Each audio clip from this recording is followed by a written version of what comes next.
of the U.S. Marshals Arizona Wanted Task Force were looking for 20-year-old Ny'Kendreon Pride, who was wanted in connection to 3 separate armed robberies, one that occurred on August 2nd and 2 more that occurred earlier that day. Pride was seen walking west across Mesa Drive from the apartment complex at 1233 North Mesa Drive and continued south on the sidewalk in front of another apartment complex at 1230 North Mesa Drive. As Pride was walking, detectives contacted him from their vehicle.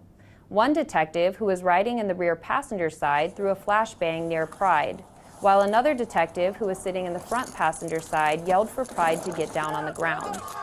The rear seat detective then fired 2 beanbag rounds as the front seat detective fired rounds from his rifle. Because the situation unfolded so quickly, we have slowed the video down so you can better see what happened.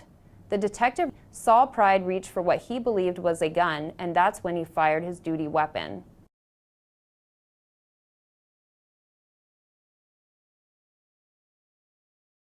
This is him. On.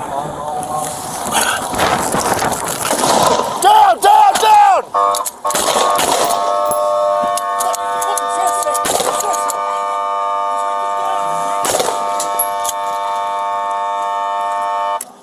Pride collapsed as he attempted to run away with a handgun in his hand. Several commands were given for him to drop the weapon, but he did not respond.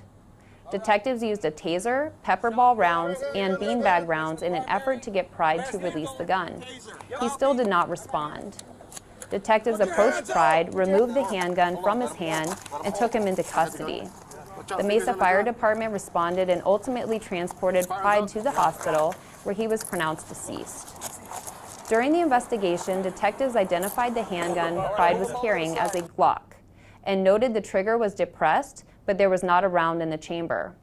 The Glock had a Glock switch on the back and extended magazine that contained 28 rounds. Detectives also found a large amount of cash in Pride's possession.